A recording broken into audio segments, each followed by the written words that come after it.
সকালের তাড়াহুড়োর মধ্যে খুবই অল্প সময়ের মধ্যে আজকে নতুন পদ্ধতির ডিম পরোটা তৈরি করে দেখাবো। প্রথমে একটা ব্লেন্ডারের মধ্যে 1 কাপ ময়দা, 1/4 কাপ সুজি, তার সাথে 1 কাপ পানি দিয়ে ভালোভাবে ব্লেন্ড করে নিয়ে আবারও ব্লেন্ডারটা ধুয়ে 1 কাপ পানি দিয়ে দিয়েছি। সামান্য লবণ আর চিনি দিয়ে কিছুক্ষণ মিশিয়ে রেস্টে রেখে দেবো। এবার প্যানের মধ্যে সামান্য তেল দিয়ে পেঁয়াজ আর গ্রেট করা গাজর হালকা করে ভেজে নিয়েছি। তারপর টমেটো কুচি, কাঁচামরিচ কুচি, স্বাদ মতো লবণ দিয়ে আবারও কিছুক্ষণ ভেজে নেব। সামান্য একটু আদা রসুন বাটা তেলে ভাজতে ভুলে গেছিলাম, তাই অল্প একটু তেলে আদা রসুন বাটা দিয়ে ভেজে নিয়েছি।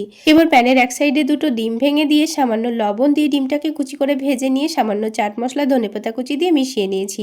এই টেস্টটা একটু বাড়িয়ে নেওয়ার জন্য অল্প একটু চিনি আর সয়া সস দিয়ে সবকিছু মিশিয়ে নামিয়ে রেখেছি। তারপর প্যানের মধ্যে সামান্য তেল মুছিয়ে নিয়ে 2 চামচ ব্যাটার দিয়ে গোল করে রুটি শেপ দিয়ে নেব। একেবারে পাতলা করে সবগুলো রুটি প্রথমে সেকে তুলে রাখবো। তারপর একটু ব্যাটার বাঁচিয়ে রেখেছিলাম, সেটা রুটির চারিদিকে লাগিয়ে দিয়ে মধ্যেখানে ডিমের পুরটা দিয়ে 4টা ভাঁজ করে নিয়ে চৌকো শেপের একটা ডিমের পকেট তৈরি করে নিয়েছি। সবগুলো রেডি করা হয়ে গেলে হালকা গরম তেলের মধ্যে ছেড়ে দিয়ে একটু উল্টে পাল্টে ক্রিস্পি করে ভেজে তুলে নিয়েছি।